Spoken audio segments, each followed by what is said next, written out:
একটা শর্ত আছে, যদি আপনি আমারে লাগে এক রাত দুদিন খাটাইতে পারো তাহলে আমি তোমার 1.5 লক্ষ টাকা আপনার দান করবো। তখন আপনার এই মহিলা আপনার নারীটা আপনার বিবাহিত নারী আপনার রাজি হয়ে গেলা।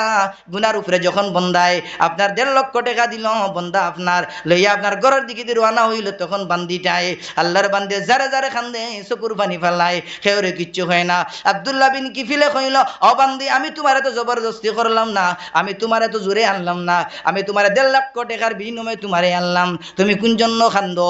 যারে যারে খান্দো বলে আমার জীবনে আমি কোনোদিন গুনাহ করছি না, আমার সততা কোনোদিন আগে তাইছে না, আমি কোনোদিন পরস্পুরুষ দেখছি না, আমি কোনোদিন বেফরদা চলছি না, কোনোদিন আপনার নয়া কোনো বেটাইন্তরে দেখছি না, কোনোদিন আমি অবৈধ প্রেম ভালোবাসা করছি না, কোনোদিন আমি ফোনের মধ্যে কথাবার্তা করছি না, আমার জীবনটা বড় সত্য ছিল, বড় আপনার সাফল্য ছিল, কোনোদিন আমি গুনার কাজ করেছি না। আজকে আমার বাচ্চাইন্তরে খাবাইবার লাগিল মুসলমান, আমি এই গুনার মধ্যেই লিপ্ত হইলাম। এর লাগে আমার দিলের মধ্যে বড় ডর লাগে, হালকা মতর দিন আল্লাহ রব্বুল আলামিনের আদালতের মধ্যে আমি কোন জবাব দিমু? তখন আব্দুল্লাহ বিন কিবিলর দিনের দুনিয়াটা আপনার দিলের দুনিয়াটা আল্লাহ বদলিয়ে দিলাইলা। তার দিল নরম হইল, আল্লাহর জাতর প্রতি ডর হামাইল, মহব্বত আইল, খৌফ আল্লাহর খৌফ হামাইল, খবরের আপনার খৌফ হামাইল, খবরের ডর তার দিলের মধ্যে আইল, আল্লাহর আযাবের ডর দিলের মধ্যে আইল।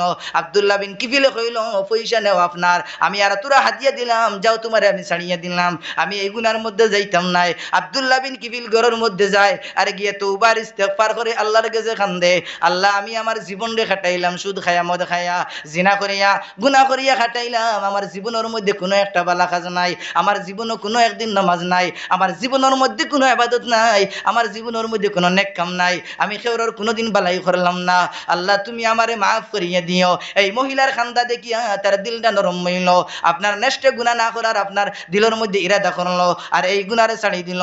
পরের দিন শোনা যায় আব্দুল্লাহ বিন কিফিলর ইন্তেকাল হয়ে গেছে। এই মাকির মধ্যে জানানি হয় আব্দুল্লাহ বিন কিফিল দুনিয়ার জমিনের মধ্যে নাই।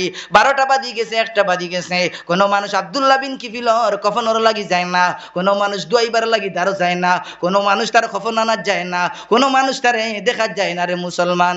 তখন মানুষ আপনার নফরতর নিগায় দেখে, নফরতর নিগায় দেখে। তখন এই জবানার বাদশা যেন ছিল, আল্লাহর বলি ছিল, উলামায়ে কেরাম ছিল, আল্লাহ রব্বুল আলামিনে তানে খবর মাধ্যমে দেখাইলা, বাদশা তুমি যাও অমুক এলাকার মধ্যে আমার একজন বন্ধু আমার ওলি একজন ইন্তেকাল হইছেন, যাও তুমি কোনো মানুষ তার দ্বারস্থ না, তুমি তান গিয়া আপনার লাশর কফন দফন করো, তার মৃত্যুরে দোয়াও, দোয়াইয়া তার দফনের ব্যবস্থা করো আপনার বাদশা। তখন বাদশা যাইন তার ঘরের মধ্যে গিয়া তার আপনার দোয়াইন মইয়িতরে দোয়াইয়া কফন ভিন্দাইন, কফন ভিন্দাইয়া জানাজার মধ্যে লইয়া যাইন। তখন হঠাৎ করে মানুষ বড় আশ্চর্যের মধ্যে লাগলা, বাদশা অত বড় আল্লাহওয়ালা বাদশা, ফির বাদশা নেক বাদশা, কোন কারণে এই গুনাহগার আপনার নাফরমানর জানাজার মধ্যে আইলা?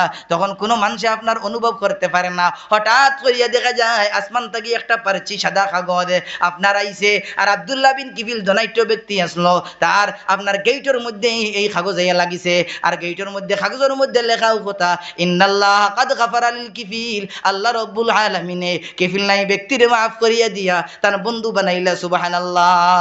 এর লাগিয়া মুসলমান আনার নবী ফরমাইনা উবালাগাতি যুনুবু ইলা আনানাস সামা, কোন বান্দার গুনাহ যুজিন আপনার আসমানের চটি পর্যন্ত পৌঁছিয়া যায়, আল্লাহর কাছে যদি ইস্তেগফার করে ফাস্তাগফারানি ফাগফিরল্লাহ, যদি আমার কাছে মাফি চায় তওবার লাগান তওবা করে, আমি আল্লাহ রব্বুল আলামিন বড় গাফফার জাত, আমি বড় রহিম জাত, আমি বড় হান্নান, আমি বড় মন্নান, আমি বড় দয়াশীল, আমি বড় মায়াশীল। আমার আপনার এই বান্দার চকুর পানি ফেলাইতে দেরি হয়, আমার মাফ করিয়া দিতে দেরি হয় না। সুবহানাল্লাহ।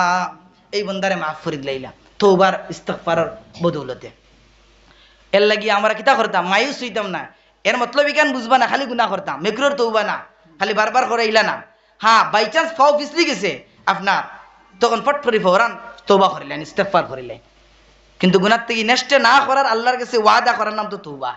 গুনাহ থেকে সারতায় গিড়গিড়াইয়া খান্দিতায় নেক্সটে না করার আল্লাহর লাগে ওয়াদা বদ্ধ হওয়া। যদিন ওয়াদা ভাঙ্গি দেয়, কোনো কারণ বসে দেয়, পিছলি যায়, শয়তানের দুগাত ফড়িয়া নফসের দুগাত ফড়িয়া ফৌরান তওবা করিলাম, বাস আল্লাহ মাফ করে দিলেইবা।